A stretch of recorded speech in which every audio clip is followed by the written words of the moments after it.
Hey, you guys. Dude, I saw your Facebook thing last night. I was like, what? Have you seen that car? Yeah, we were over there eating pizza with them like a week or so ago.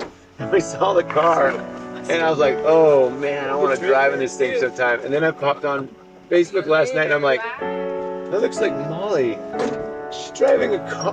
Wait a minute. Oh yeah, they're at the Butlers. No, I wet myself. It was so scary.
We're here with the O'Briens. It's like the fourth one. It's more like the 8th.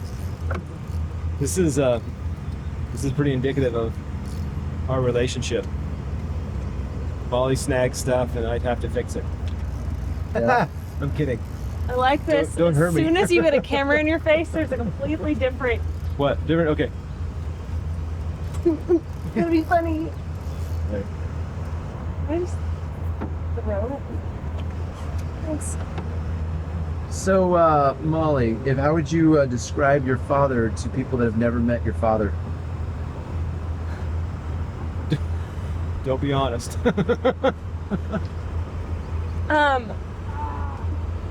Annoying? No, he's very funny, very nice, very personable. Okay. You don't want to inflate his ego too much, but Okay, John, your turn to describe your daughter to people that have never met her. no.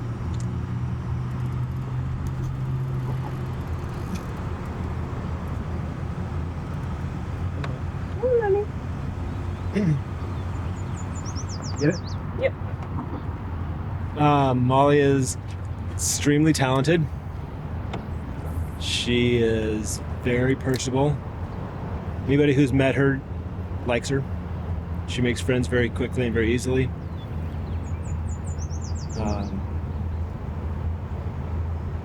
She's talented in a number of areas. She's really good with math, though she'll say she's not. No. She's a good musician. A lot of fun to be around. Yeah. Snag again? I give up on fishing. I just wanted a fish. So my dad and I have the same type of humor, same type of sarcasm, all that. We have always clicked. So I asked you on the boat what, like a word you describe your dad to people that have never met him. And I know you're joking, but your first one was annoying.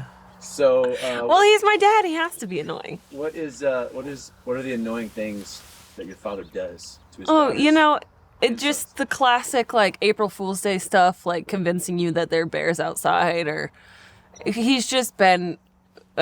We've all been kind of pranksters and joking around and scaring people.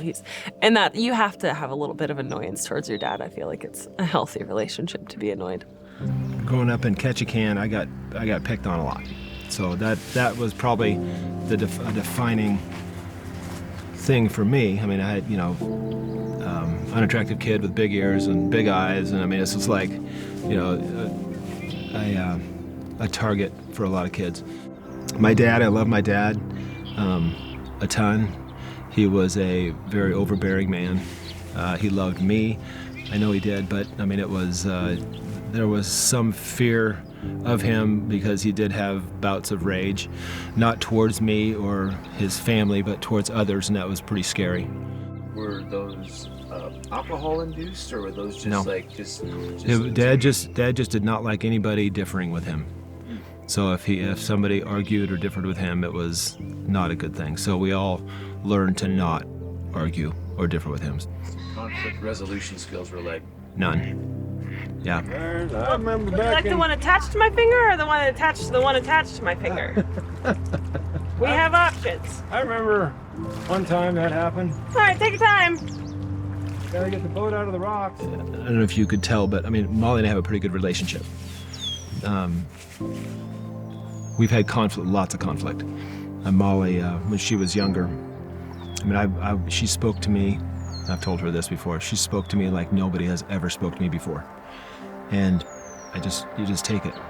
Last year was a hard year for Molly. I don't know if she would say it would be hard, but it was hard for us because she was doing things that we didn't agree with and that were hurtful, and we knew that potentially could be really damaging and bad for her for a full year. And there was no way she was listening to us or anybody else. And so really it just amounted to tons and tons of prayer. What's your expectations of this experience? I have no idea. Talking about it in the car was like the first. My dad was like, "Hey, you're going on a trip with me in September." I was like, "Okay." He's like, "It'll be fun. We'll fish and hang out with people." I don't like talking about myself. I'm not a super. I'm open. I'm an open book. I don't really hide my past at all. I don't really care. But like forced. I don't want to say forced. I feel like that's not the right word. But like structured. Like talk about hard things and open up. I'm kind of like, I don't like that. Yep. But it's not really a fear. It's just more of like, I'm an awkward human. I'm uncomfortable around people I don't know very well, and I'm not uncomfortable sharing my past, but in a sense I am. Molly and I have, I don't know, understanding is probably not the right word, but Molly is who Molly is, and we're accepting her for who Molly is. And we know God is working in her life, and I mean, 6 months ago, there's no way we would think that she'd be living with us right now, and she's going to live with us for the next year, and we didn't expect that. So I really don't know what is going to happen on this trip. I think Molly loves the outdoors. She loves to fish.